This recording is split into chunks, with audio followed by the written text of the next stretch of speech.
Hey, what's up, guys? It's Oleksiejczuk. I'm back with another UFC prediction video. This time, UFC 314, Volkanovski versus Lopes. This event goes down Saturday, April 12th, 2025. Prelims begin at 6 p.m. This event is going down from Miami, Florida.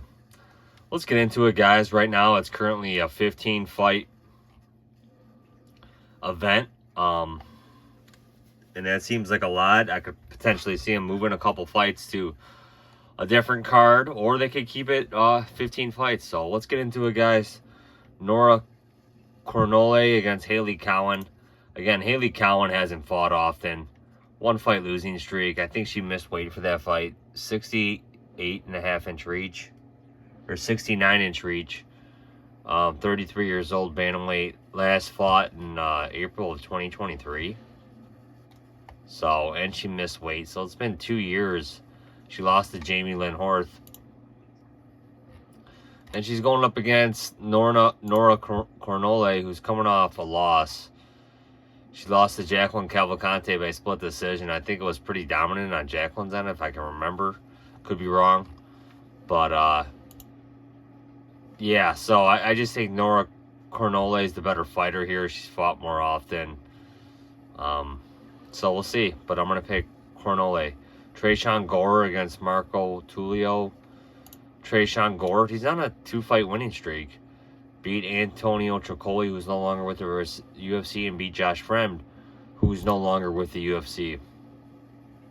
Marco Tulio, 9-fight winning streak, 30 years old, coming off a win over Ihor Potero, who's no longer with the UFC. But still a good win. That was earlier this year. I'm going to pick Tulio, man. I think he might be the better fighter here. Dan Ige against Sean Woodson. Dan Ige is probably going to want to get takedowns here. He's on a 2-fight losing streak. Lost to Lerone Murphy. Lost to Diego Lopes. 2 good fighters. Sean Woodson, he's got some serious reach. Beat Fernando Padilla. Beat Alex Caceres. I don't know. I'm going to pick Dan Ige here. He's got the more experience, but he's got to overcome the huge reach of Sean Woodson. But I imagine Dan Ige is going to implement a smart game plan to get this guy down. I'm going to go with Dan Ige. Yair Rodriguez against Patricio Pitbull. Pitbull coming over from Bellator, from the PFL. He never fought for the PFL, but coming over from Bellator.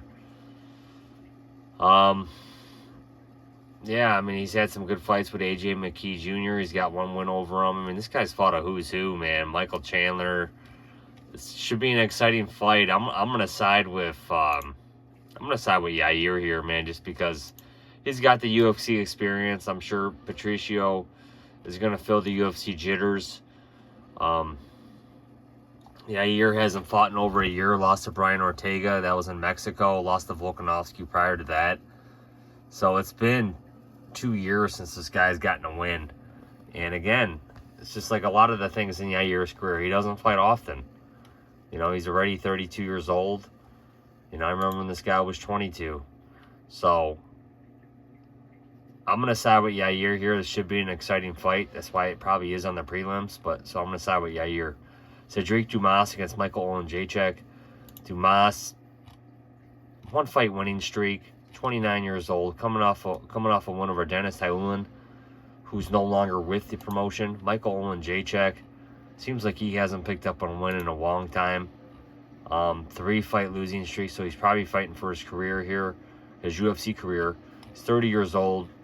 Lost to Shara Magomedov, lost to Kevin Holland, lost to Michelle Pereira. I mean, all good wins outside of Holland, or all decent. I mean, they were all decent opponents to lose to outside of Holland.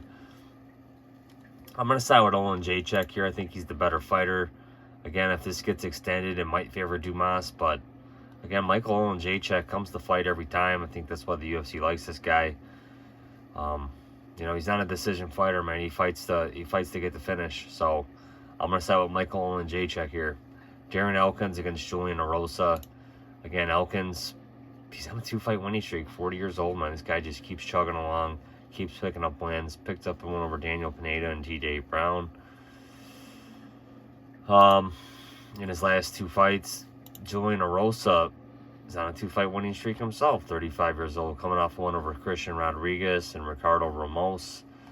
And I'm going to side with Julian Erosa here, man. I think he potentially, I don't know if he can get a sub over Elkins, but I think he could potentially hurt him on the feet. Again, it might favor Elkins if this fight gets out of the first round and Elkins just keeps landing takedowns and just control time against Erosa. But I'm going to side with Erosa here. Sumandarji against Mitch Raposo. Let's pull it up. Sumandarji, 3-fight losing streak, 29 years old. Losses to Charles Johnson, Tim Elliott, Matt Schnell. Again, Charles Johnson is a good fighter. Mitch Raposo, 1-fight losing streak. He's coming off a loss to Andre Lima by split decision. Again, no shame in that. I'm going to side with Raposo here. Might have a little more to offer, but again, Sumandarji's got the UFC experience. But I'm gonna pick Raposo. Alberto Montes against Roberto Romero. Romero's on a 1-fight losing streak. Again, I don't know too much about this guy. Lost to David Onama. No shame in that. We know Onama's pretty good. Montes, 3-fight winning streak. So we know who the UFC wants to win here. He's coming off one on the Contender Series. Looks like he's got a lot of wins by submission. So I'm going to side with Alberto Montes here to pick up the win. Chase Hooper against Jim Miller. Again, this might be a changing of the guard. Potentially, Miller's on a 1-fight winning streak. Beat David Jackson. I don't think he's going to get a sub over Chase Hooper here. Chase Hooper has really improved his striking. This guy keeps winning, man. Submitted Clay Guida. Submitted Vlahoshev, Borishev, and I think he was doing good in the striking in that fight too. So I'm going to side with Chase Hooper. I do like the matchmaking here. Very good. Jim Miller is capable of finishing anybody. Will not surprise me one bit if he gets a TKO finish over Hooper. But Chase Hooper's really impressed. This guy definitely has earned his UFC roster spot now. He's fighting up a weight class higher than when he made his debut. Like I said, he's been at lightweight for a few fights now, and so we'll see, man. It's prospect versus veteran here. So I'm gonna side with Hooper. Verna Jandiroba against Yan Jonan, and I'm gonna side with Yan Jonan, man. Historically, she's been really tough to take down. Coming off one over Tabitha Ricci, again. Yan is a really good fighter, man. You really have to be exceptional to beat her. 35 years old. She's been with the promotion for a long time. I want to say almost 8 years, maybe potentially even longer. Verna Jandiroba, she keeps winning. 4-fight winning streak. 36 years old. So if she's gonna get to the title shot, it's gonna have to be soon here. Weili Zhang, she might be moving up permanently to 125, so this division might be seeing a vacant title here. But wins over Angela Hill, Marina Rodriguez, Lupita, and Amanda Lemos. Again, the win over Amanda Lemos was last July in the summer. So again, and Amanda Lemos just kept allowing herself to get taken down, and Verna finally submitted her. So my pick will be Yan Jonan. Bryce Mitchell against Gene Silva. Again, Gene Silva keeps rolling here. Bryce Mitchell's going to want to try to drag this down, but Gene Silva's good, man. I think if he touches Mitchell here, he's probably going to put him down. I'm going to side with Gene Silva. Jeff Neal against Carlos Prates. Again, UFC really high on Prates, man. This guy keeps winning and very impressively. Knocked out Neil Magny in the first round. Beat Li Jingling. Beat Charles Radke, Trevin Giles. This guy just keeps rolling, man. The competition's only going to get tougher for this dude. But he's definitely earned it. Jeff Neal, he's no he's no easy fight for anybody, man. He absolutely destroyed Rafael Dos Anjos in their fight in October, very impressively. I'm going to side with Carlos Prates here. Nikita Krylov against Dominic Reyes. We haven't seen Krylov in a long time. 3-fight winning streak.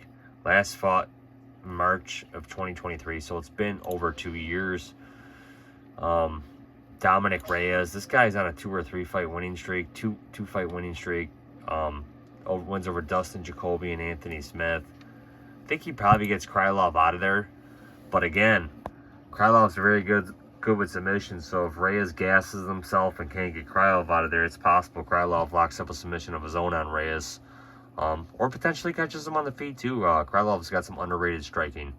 So again, I'll pick Reyes here, but not super confidently. Michael Chandler against Paddy Pimblett. Man, great matchmaking here. I'm going to side with Michael Chandler.